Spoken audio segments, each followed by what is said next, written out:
ਤੇ ਇੱਥੋਂ ਲੈ ਕੇ ਇੱਥੋਂ ਤੱਕ ਜਿਹੜੀ ਬੂਝ ਤੱਕ ਇਹ ਖਾਟੀ ਮੈਨੂੰ ਆਈ ਹੈ ਤੇ ਇਹ ਮੈਂ ਕੱਢ ਦਿੱਤੀ ਹੈ। ਤੇ ਬਾਕੀ ਜਿਹੜਾ ਨਾ ਆਵਾਮ ਜਿਹੜੀ ਨਾ ਅੱਗੇ ਅੱਗੇ ਕੱਢਣ ਦਈ ਹੈ। ਤੇ ਅੱਜ ਜਿਹੜੀ ਖਾਲ ਸਾਡੀ ਖਾਟੀ ਤੇ ਖਾਟੀ ਕੱਢੀ, ਇਹ ਵੇਖੋ ਖਾਟੀ ਕੱਢੀ ਗਈ ਹੈ। ਭਾਲ ਕੱਢ ਕੇ ਸਾਈਡ ਤੇ ਰੱਖ ਦਿੱਤੀ ਹੈ। ਖਾਲਾ ਬਿਲਕੁਲ ਸਾਫ਼ ਹੋ ਗਿਆ, ਕਲੀਅਰ ਹੋ ਗਿਆ, ਪਾਣੀ ਜਾ ਰਿਹਾ ਹੁਣ।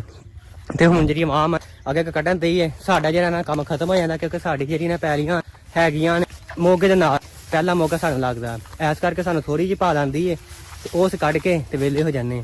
ਧੁੱਪ ਚੜ ਗਈ ਤੇ ਗਰਮੀ ਅੱਜ ਬੜੀ ਤੇ ਆਵਾਮ ਜਿਹੜੀ ਨਾ ਧਾਰ ਲੱਗੀ ਹੋਈ ਹੈ। ਇਸ ਕਰਕੇ ਮੈਂ ਕਿਹਾ ਨਾਲੇ ਤੁਹਾਨੂੰ ਦੱਸੀਏ ਨਾਲੇ ਤੁਹਾਨੂੰ ਵਿਖਾਈਏ ਕਿ ਇਹ ਜਿਹੜੇ ਪਿੰਡ ਜਿਹੜੀ ਖਾਲ ਦੀ ਖਾਟੀ ਹੈ ਉਹ ਕਿਵੇਂ ਕੱਢਦੇ। ਤੇ ਚੱਲਦੇ ਆ ਜਾ ਕੇ ਤੁਹਾਨੂੰ ਵਿਖਾਉਂਦੇ ਆ ਕਿਵੇਂ ਆਵਾਮ